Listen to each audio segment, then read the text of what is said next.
हम मुलाकात करेंगे कैप्री ग्लोबल कैपिटल लिमिटेड से और इनके मैनेजिंग डायरेक्टर राजेश शर्मा साहब हमारे साथ कार्यक्रम में शामिल हो रहे हैं। आज हमने इन्हें खास इस अवसर पर बुलाया कि नेशनल स्पोर्ट्स डे है और कैप्री ग्लोबल का, इनके ग्रुप का स्पोर्ट्स में जबरदस्त इंटरेस्ट है और बहुत सारे उन्होंने निवेश किए हैं। एक बार राजेश जी, मैं जल्दी से हमारे दर्शकों को बता दूं कि किस तरह के आपके इन्वेस्टमेंट्स अलग अलग स्पोर्ट्स में हैं। पहले क्रिकेट में 2 इन्वेस्टमेंट्स हैं। यूपी वॉरियर्स, ये आईपीएल में महिलाओं की टीम है जिसमें इनकी 100% होल्डिंग है। 75 करोड़ की फ्रेंचाइजी है, फीस है सालाना। शारजा वॉरियर्स, ये पुरुषों की एक टीम है, यूएई की लीग में, इंटरनेशनल क्रिकेट लीग है। इसमें भी 100% होल्डिंग है केप्री ग्रुप की। और इसके अलावा राजस्थान वॉरियर्स, ये खो खो वाली टीम है जहां पर 100% इनकी ओनरशिप है।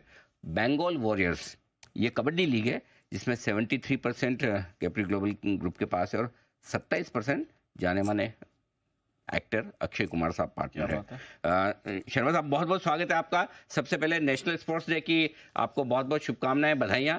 ये बताएं सर कि आपको सिर्फ खिलाने का शौक है या खेलने का भी है? Thank you. नहीं, देखिए, अभी अभी तो जो है खेलने का टाइम नहीं है। कभी कभी सैटरडे को बैडमिंटन खेल लेते हैं जी। बट कोई रेगुलर नहीं होता है। मैं 2 साल पहले लॉन टेनिस खेलता था, लेकिन टेनिस के बाद से वो जो है कम हो गया है। बट हाँ, बचपन में खेलते थे। अभी तो रेगुलर स्पोर्ट्स नहीं होता है, बट स्पोर्ट्स एक ऐसी चीज है जो एक सिटीजन को, एक नागरिक को अपने देश के बारे में प्राइड फील करवाता है। और यही रीजन है कि हर जो है स्पोर्ट्स एक इक्वलाइजर है। आप कितने छोटे हैं, कितने बड़े नहीं हैं, उससे कोई फर्क नहीं पड़ता। जब आप मैदान में उतर गए तो आप सबके बराबर हैं। तो आप देखिए कि जब हमने स्पोर्ट्स में हम लोग जब मेडल जीतते हैं तो ये कितने प्राइड की फीलिंग कराता है। एज ए कॉर्पोरेट हम भी चाहते हैं कि हमारा कंट्री, जो एक लार्ज कंट्री है इन टर्म्स ऑफ पॉपुलेशन, हमारे स्पोर्ट्स मेडल टैली में भी हमारा नाम ऊपर आए। तो ये आपकी बेसिकली एनबीएफसी कंपनी है, फाइनेंस रिलेटेड फील्ड है आपका, आपकी क्वालिफिकेशन भी चार्टर्ड अकाउंटेंट की है। तो ये स्पोर्ट्स में प्रमोट करने का और स्पोर्ट्स में इन्वेस्ट करने का ये आइडिया कब और कहां से आया?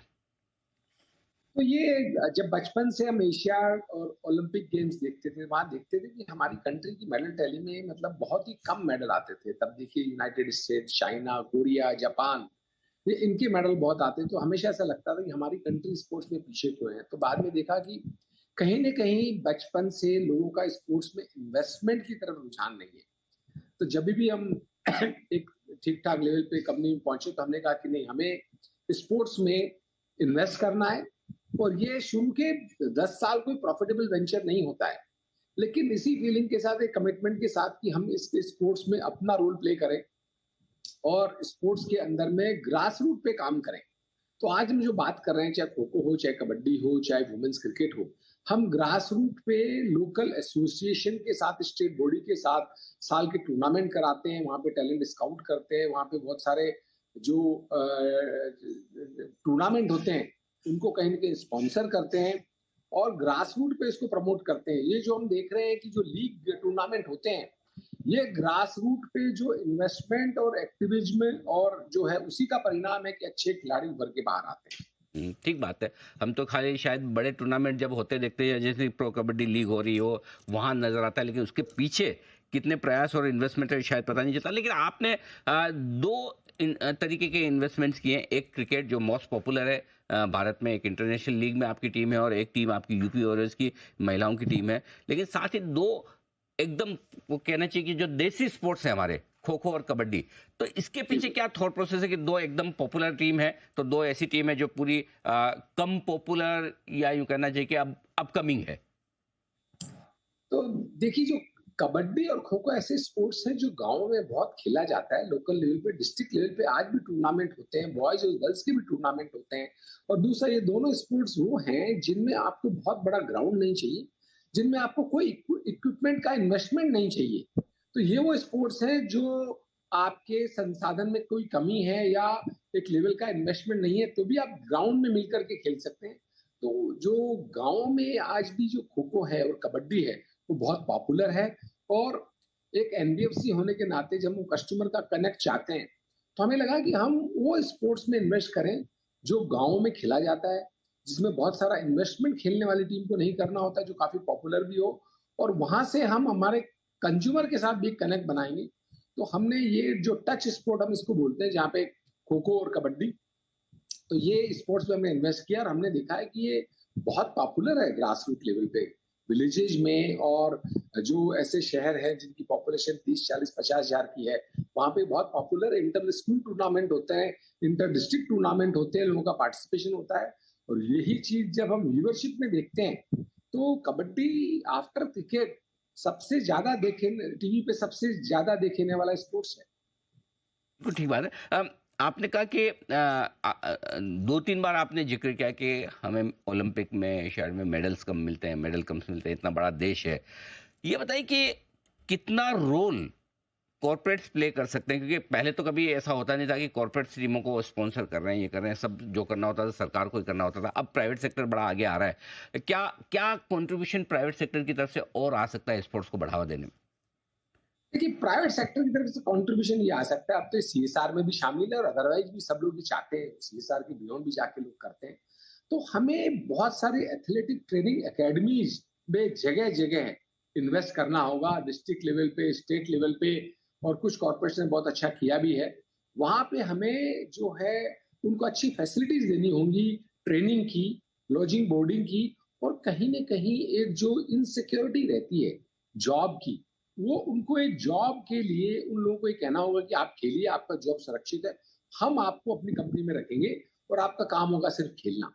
जब ये वाइड स्तर पे आएगा, तो जो है एक यूथ है वो पूरा फोकस करेगा अपनी स्किल को इम्प्रूव करने में। नहीं कि आधे टाइम वो सोचेगा कि यदि मैं इसमें भी कामयाब नहीं हो तो मुझे कौन जॉब देगा, या सिर्फ मैं कोच बन के रह जाऊंगा, या हाउसिंग सोसाइटी में मुझे कोचिंग करनी पड़ेगी, मेरा कोई कैरियर नहीं होगा। यदि हम एक सेंस ऑफ उसको एक जॉब सिक्योरिटी, एक उसकी इकोनॉमिक सिक्योरिटी दे पाते हैं, तो इससे बहुत बदलाव होगा। पेरेंट्स लेवल पे आज होता ये है कि आज भी छोटे शहरों में जब बच्चा अच्छा कर रहा होता है, तो उसके पेरेंट्स कहते हैं बेटा पढ़ने में ध्यान लगा, खेल ज्यादा मत, क्योंकि तेरे को आगे जाके जॉब करना है या कुछ करना है। वो आउटलुक को चेंज करना है, और आउटलुक को कॉर्पोरेट्स का रोल ये होगा कि हम डिस्ट्रिक्ट लेवल पे और स्टेट लेवल पे उनकी ट्रेनिंग एकेडमी जो है, आज जो है काफी साइंटिफिक तरीके आ गए हैं जिनके हिसाब से ट्रेनिंग होती है। तो ट्रेनिंग, फिजिकल फिटनेस और उनकी एक फाइनेंशियल सेंस ऑफ सिक्योरिटी को यदि हम बढ़ावा देंगे, तो उससे काफी ग्राउंड बदलाव आएगा और लोग आगे आएंगे।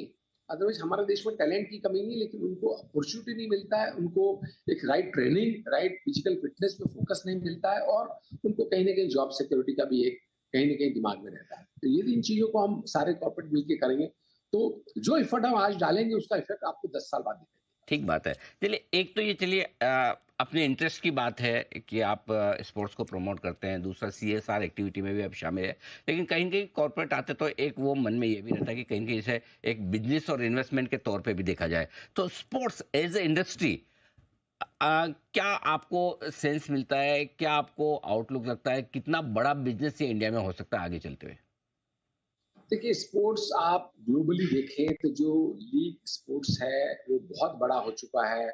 फुटबॉल की हम बात करें, टेनिस की बात करें, तो एक एक प्लेयर जो अच्छे लेवल पे पहुंच जाते हैं, इवन नेशनल लेवल पे और अदरवाइज भी, उनकी इनकम काफी बढ़ गई है। टीम व्यूअरशिप के राइट बहुत महंगे जाते हैं। ये आपको पता ही है, क्रिकेट में आज हमारे जो आईपीएल के राइट्स 50,000 करोड़ से ऊपर में गए हैं। तो ये अपने आप में एक चैनलाइज करता है नीचे जाने का। तो फाइनेंशियली वायबिलिटी देखें तो शुरू में 10 साल हमें इन्वेस्ट करना होता है कंटिन्यूअसली, तब प्रॉफिट नहीं बनता है। लेकिन जब एक स्टेज पे पहुंच जाता है तो आगे जाके ये लॉन्ग टर्म इन्वेस्टमेंट है। आज जैसे हमने वुमेन प्रीमियर लीग लिया है, 757 करोड़ का हमने इन्वेस्टमेंट कमिट किया है। तो पहले ये 7, 8, 10 साल ये हमें पैसा कंटिन्यूअसली लॉस करना पड़ेगा, इसमें इन्वेस्ट करते रहना पड़ेगा। वही वही हाल खो खो का है, वही हाल हमारी जो इंटरनेशनल लीग T20 क्रिकेट का है। लेकिन 10 साल के बाद में जब आपकी रॉयल्टी आपको देनी नहीं पड़ती है, और तब तक एक लेवल पे भी स्पोर्ट्स आ जाता है, वो पेबैक करना शुरू कर देता है। ये हमने मेंस आईपीएल में भी देखा है। तो इसमें थोड़ा लॉन्ग टर्म इन्वेस्टमेंट रहता है, लेकिन जिस ढंग से हमारी इकोनॉमी ग्रो कर रही है, यदि हम बात कर रहे हैं कि हमारी हमारी इकोनॉमी 7 ट्रिलियन से 10 ट्रिलियन अगले 10 से 15 साल में पहुंचेगी, हुँ, हुँ। तो ये स्पोर्ट्स यहाँ से 5 से 10 गुना हो जाए। तो इसमें ये बहुत आपके पास बहुत जितनी टीम्स हैं, एक खाली छोड़ दीजिए जो बंगाल वॉरियर्स वजह से वहाँ पे अक्षय कुमार आपके पार्टनर 27% उनके पास है, बाकी सब 100% होल्डिंग है। तो कहाँ कोई आप डाइल्यूशन करने का सोच रहे हैं, कोई पार्टनर लाने का? नहीं, अभी तो हम नहीं सोच रहे हैं। अभी तो ओके। हमारा ये है कि हम इसको थोड़ा-सा जो है फ़ोकस करके हम्म। इस पे इन्वेस्ट करें, और इन स्पोर्ट्स में भी हम ग्राउंड लेवल पे काफ़ी इन्वेस्ट कर रहे हैं। चाहे वुमेन्स क्रिकेट हो, हम यूपी में बहुत टूर्नामेंट करवाते हैं स्कूलों के बीच में, यंग टैलेंट को प्रमोट करते हैं, किसी को स्कॉलरशिप का प्रमोशन देते हैं, किसी को ट्रेनिंग का देते हैं। तो वो लेवल पे इन्वेस्टमेंट करेंगे तो ये अपने आप में जब ओवरऑल स्पोर्ट्स का इकोसिस्टम जो वुमेन प्रीमियर लीग या रेस्पेक्टिव स्पोर्ट्स का बढ़ेगा, तो उसमें डेफिनेटली आगे जाके ये बड़ा बनेगा, और ये सब इकोनॉमी से लिंक्ड भी है। यदि हमारी इकोनॉमी यहाँ से डबल होगी तो स्पोर्ट्स यहाँ से 10 गुना होगा। यही ओह! हमारा। वाओ! ये बड़ा स्टेटमेंट है कि इकोनॉमी डबल होगी तो स्पोर्ट्स 10 गुना होगा। What next? अब कौन-सी अगली टीम क अगला कौन-सा स्पोर्ट्स जहाँ आप निवेश करने वाले हैं? आई एम श्योर आप और ऑप्शंस तो देख ही रहे होंगे, कंसीडर कर रहे होंगे। हाँ, हम कुछ न कुछ स्पोर्ट्स की अपॉर्चुनिटी आती है। हम चाह रहे हैं कि एक पूरा एक स्पोर्ट्स का पोर्टफोलियो खड़ा करें जहाँ पे लोगों का पार्टिसिपेशन हो। तो कुछ न कुछ हम इवैल्यूएट करते रहते हैं, और आपको हम शेयर करेंगे जब भी कुछ मैटेरियलाइज़ होता है। बिल्कुल। शर्मा साहब बहुत-बहुत धन्यवाद आपका। आपने समय दिया और आज वैसे आपकी कंपनी के बारे में और किसी और दिन मैं मुलाकात करूँगा। आज मैंने स्पेशली आपको नेशनल स्पोर्ट्स डे के तौर पे बुलाया और हाँ, आप तो 2 क्रिकेट टीमों के ओनर भी हैं और जय शाह साहब हमारे आईसीसी के चेयरमैन भी बने हैं। कुछ कहना चाहेंगे आप इस पर? देखिए, क्रिकेट पे इंडिया का डोमिनेंस है, और हमारे यहाँ से जो बीसीसीआई के सेक्रेटरी आईसीसी चेयरमैन बने हैं, तो उनका जो अनुभव है और भारत का जो अनुभव है क्रिकेट के बारे में और सारे टूर्नामेंट करने के बारे में, मुझे लगता है इससे कहीं न कहीं बहुत फोकस आएगा। और वुमेन क्रिकेट पे भी जो है जय भाई का बड़ा फोकस रहा है। उन्होंने उसको कंसीव करके उसको प्रमोट किया है। वो पे पैरिटी भी लेके आए। तो मुझे लगता है बहुत सारे अच्छे इनिशिएटिव होंगे, और ओवरऑल जो है क्रिकेट और बढ़ेगा। वो मुझे लगता है कि अब यूनाइटेड स्टेट्स में भी क्रिकेट को लेके जाया जा रहा है। तो कहीं न कहीं ये धीरे-धीरे इसको ग्लोबल स्पोर्ट्स की तरफ ले जाने का एक जो प्रयास है, ओलंपिक में भी इसके आने की बात हो रही है। तो हमें लगता है कि आने वाले दिनों में जो भारत का डोमिनेंस जिस स्पोर्ट्स में है, वो आगे बढ़ेगा, तो बहुत ही अच्छी बात है। बिल्कुल। शर्मा साहब बहुत-बहुत शुक्रिया, बहुत-बहुत धन्यवाद आपका समय देने के लिए और विस्तार से हमारे दर्शकों को बताने के लिए कि स्पोर्ट्स और कॉर्पोरेट के कनेक्शन के बारे में, इन्वेस्टमेंट के बारे में, आगे के प्लान्स के बारे में। Thank you so much. बाजार मजबूत